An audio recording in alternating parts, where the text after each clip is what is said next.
आणून मानवाचं जगणं सोपं केलं.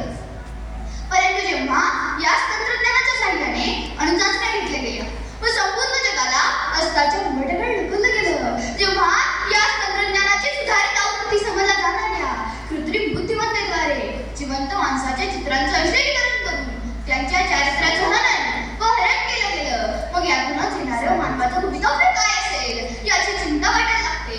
आणि ती चिंता व्यक्त करण्यासाठी नमस्कार, मी काळे तनुजा रामदास, इयत्ता 9वी, शर्टाकडे हायस्कूल. विषय बोलते आहे कृत्रिम बुद्धिमत्ता वास्तव आणि आव्हान. विषयाच्या सुरुवातीला एक गोष्ट स्पष्ट करणं मला महत्त्वाचं वाटतं. मित्रांनो, या कृत्रिम बुद्धिमत्तेचे फायदे व तोटे यांच्या याद्या मांडत बसण्यापेक्षा किंवा कृत्रिम बुद्धिमत्तेचं कल्पनात्मक विश्व रंगवण्यापेक्षा वर्तमानात कृत्रिम बुद्धिमत्तेने मानवाच्या जीवनात केलेले हस्तक्षेप व यातूनच येणाऱ्या मानवाच्या भविष्यासाठी कृत्रिम बुद्धिमत्ता आवश्यक असेल की नसेल. तत्पूर्वी कृत्रिम बुद्धिमत्ता म्हणजे काय, तर मानवाने मानवाचा बौद्धिक व शारीरिक शीत कमी करून आर्थिक क्षेत्रामध्ये मान मिळवण्यासाठी तयार केलेले मशीन्स हीच कृत्रिम बुद्धिमत्तेची उदाहरणे ठरू शकतात. मग ती ऑटो पायलट टेस्ला कार असो किंवा कितीतरी अवतर प्रश्नांचं एका सेकंदात उत्तर देणारा ते ChatGPT तंत्रज्ञान असो. मग खरंच कृत्रिम बुद्धिमत्तेने मानवाचा ताण कमी केला का?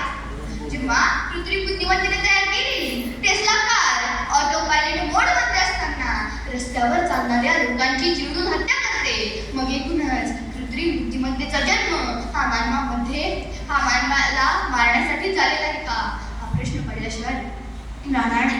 मित्रांनो, येणाऱ्या काळामध्ये कृत्रिम बुद्धिमत्ता ही कोणाला रोजगार देणार हा खूप मोठा प्रश्न आहे.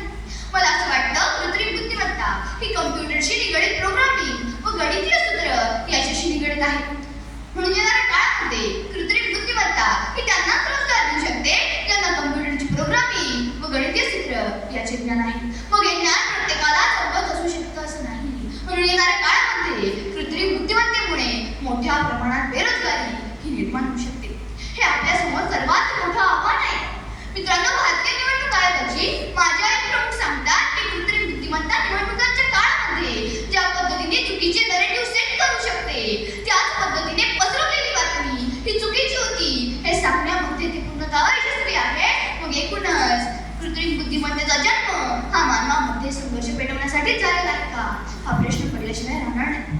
मित्रांनो, 22व्या शतकाच्या उंबरठ्याकडे वाटचाल करत असताना माणसाने जर का कुठल्याही तंत्रज्ञानाला किंवा यायला नकारलं तर मानवाचं जनजीवन हे विस्कळीत होऊ शकतं. त्यामुळे येणाऱ्या काळामध्ये या एआयच्या माध्यमातून जीवन मूल्याची पेरणी करता येते का हे पाहणं गरजेचं आहे. मित्रांनो, डार्विन नावाचे सायंटिस्ट सांगतात, the only one who is the fittest he can survive. परंतु या कृत्रिम बुद्धिमत्तेच्या काळात असं म्हणावं लागेल, the only one who is the technology friendly he can survive. म्हणजे जर तुम्हाला या कृत्रिम बुद्धिमत्तेच्या काळात टिकून राहायचं असेल, दबून राहायचं असेल तर टेक्नॉलॉजी फ्रेंडली व्हावं लागेल. मित्रांनो, कृत्रिम बुद्धिमत्तेचं हे तंत्रज्ञान आलेलं आहे. या तंत्रज्ञानाकडून कुठली कामे करावी व कुठली कामे करू नये हे मानवाला ठरवावं लागणार आहे. मग याने लिहावं, संशोधन करावं, भांडी घासावी, धुणं धुवावं की शेतीतली कामे करावी, की याने लिहावं, संशोधन करावं हे मानवाला ठरवावं लागणार आहे. मग येणाऱ्या काळामध्ये मानवाने जर का या एआयकडे लिहिण्याचं व संशोधनाचं काम दिलं आणि स्वतःकडे भांडी धुण्याचं काम घेतलं तर डार्विन सांगतात त्याप्रमाणे माणसाने जर का त्याच्या शरीराच्या एखाद्या अवयवाचा वापर करणं सोडून दिलं तर कालांतराने तो गळून पडतो. मग येणाऱ्या काळामध्ये मानवाने त्याच्या बुद्धीचा वापर करणं सोडून दिलं आणि प्रत्येक वेळेस हॅलो अलेक्सा, ओके गुगल असं करून मानव त्याची अक्कल हरू लागला तर कदाचित येणाऱ्या काळामध्ये मानवाची अक्कल सुद्धा गळून पडल्याशिवाय राहणार नाही. हे आपल्यासमोर सर्वात मोठं आव्हान आहे.